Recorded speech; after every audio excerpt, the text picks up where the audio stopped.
जय श्री गणेश प्यारे साथियों। आप सबका स्वागत है हमारे YouTube channel Shri Ganesh unique astrologer में। आज हम आपके लिए एक स्टोरी लेके आए हैं, भगवान विष्णु और एक सच्चे भक्त की कहानी।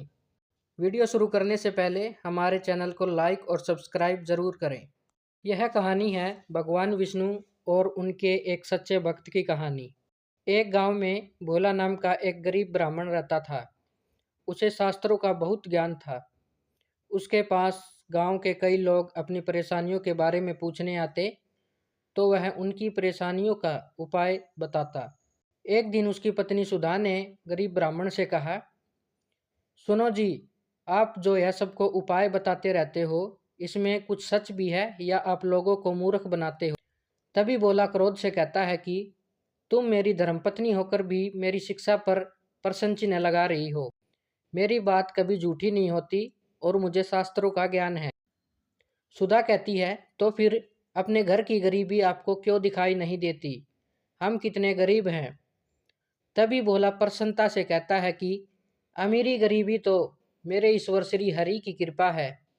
उन्हें आज तक हमें कभी भूखा सोने नहीं। लेकिन सुधा गुस्से से आकर बोलती है कि देखना, एक दिन ऐसा भी आएगा कि गांव में हमको कोई नहीं पूछेगा और तब हमको भूखा सोना पड़ेगा। लेकिन इसी तरह भोला भगवान विष्णु की भक्ति में लीन रहकर अपना गुजर बरस करता रहा। तभी एक दिन बहुत पैसे वाला यानी कि अमीर सेठ उनके पास आया और गरीब ब्राह्मण से कहने लगा, भोला, मेरे पास बहुत पैसे हैं, लेकिन इन पैसों का सुख भोगने के लिए मेरे पास संतान नहीं है। इसमें मेरा क्या कसूर है जो मुझे संतान का सुख प्राप्त नहीं हुआ? तभी गरीब ब्राह्मण भोला कहता है कि सेठ जी, आपके पिछले जन्म के कर्मों के कारण ही आपके घर में कोई संतान नहीं है।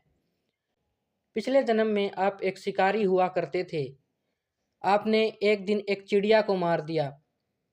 वह अपने बच्चों के लिए दाना लेने गई थी, लेकिन जिसके बाद उसके बच्चे भूख से तड़प तड़प कर मर गए।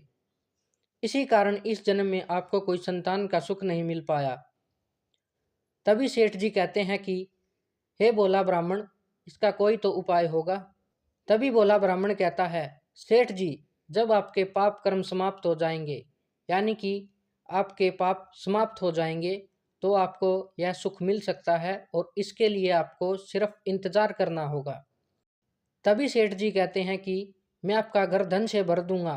आपको जितना पैसा चाहिए, जितना धन चाहिए, मैं उतना आपको दूंगा, किंतु मेरे घर में संतान होने का कृपया करके कोई उपाय बता दीजिए। यह सुनकर भोले को गुस्सा आया और उसने कहा, तुम मुझे धन का लालच दे रहे हो, चले जाओ यहाँ से। लेकिन उसके जाने के बाद सुधा बोलती है कि जब वह सेठ धन देने के लिए तैयार था तो तुम्हें क्या हो गया? उसे उल्टा सीधा कहकर यहाँ से भगा क्यों दिया? कुछ भी उपाय बता देते। तभी बोला ब्राह्मण कहता है कि मैं श्री हरि विष्णु का भक्त हूँ, झूठ बोलकर पाप की कमाई नहीं कर सकता। यदि तुम्हें मेरे साथ रहना है तो रहो, नहीं तो चली जाओ यहाँ से।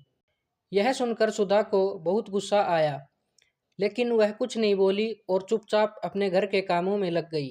जिस दिन से वो सेठ यहाँ से गया, उस दिन से गांव वालों ने भी भोले के पास आना बंद कर दिया, क्योंकि उस सेठ ने पूरे गांव में जाकर कहा कि यह भोला ब्राह्मण तो लोगों को मूर्ख बनाकर पैसा ऐंठता है। ऐसी बातों को सुनकर गांव वाले भोले का विरोध करने लगे। कुछ समय के बाद भोला और सुधा अकेले पड़ गए और उनके भूखे मरने की नौबत तक आ गई।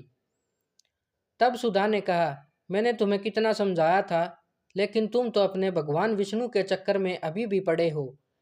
अब जब हम जिंदा ही नहीं रहेंगे तो भगवान जी की पूजा कैसे करोगे तुम? लेकिन कुछ और दिन बीत गए। अब दोनों से उठा बैठा भी नहीं जा रहा था। वे दोनों अपने घर में लेटे हुए थे। लेकिन तभी सुधा बोलती है, लगता है मरने का समय आ गया है। लेकिन भोला मुस्कुराते हुए अभी भी कहता है, मुझे तो लगता है भगवान से मिलने का समय आ गया है और तुम भी आखिरी समय में श्री हरि विष्णु भगवान का ध्यान करो। भोला और सुधा दोनों श्री हरि विष्णु का ध्यान करने लग गए। उसी समय भगवान श्री हरि विष्णु उन्हें दर्शन देने के लिए प्रकट हो जाते हैं। श्री हरि विष्णु भगवान को देखकर भोला कहता है, भगवान, अब तो हमारे अंदर इतनी भी हिम्मत नहीं रही है कि आपके चरण स्पर्श कर सकें और आपके चरणों में प्रणाम कर सकें। अब तो आप हमें अपनी शरण में ले लीजिए प्रभु। लेकिन भगवान विष्णु कहते हैं, तुम मेरे ऐसे भक्त हो जो बिना किसी लालच के मेरी भक्ति कर रहे हो और लोगों का भला कर रहे हो। इसी कारण तुम्हें इसी संसार में रहकर ही धर्म की शिक्षा देनी होगी और लोगों का भला करना होगा। तभी भगवान विष्णु की कृपा से भोला और सुधा दोनों पूर्ण रूप से ठीक हो जाते हैं और स्वस्थ हो जाते हैं। तभी भगवान विष्णु आशीर्वाद देते हैं कि मेरी कृपा से तुम्हें अन्न और धन की कभी कमी नहीं होगी। आज से तुम्हारा केवल मेरी भक्ति करना ही कर्तव्य रहेगा। ऐसा कहकर भगवान श्री हरि अंतर्ध्यान हो गए और उस दिन के बाद भोले के घर कभी धन और अन्न की कमी नहीं हुई। और जो गांव वाले भोले से रूठ गए थे, वो अब दोबारा उनके पास अपनी परेशानियों को लेकर आने लगे और भोला ब्राह्मण उनका उपाय बताने लगा और लोगों का भला करने लगा। कैसी लगी आपको हमारी ये वीडियो? कमेंट करके ज़रूर बताएं। मिलते हैं अगली वीडियो में, तब तक के लिए आपका धन्यवाद।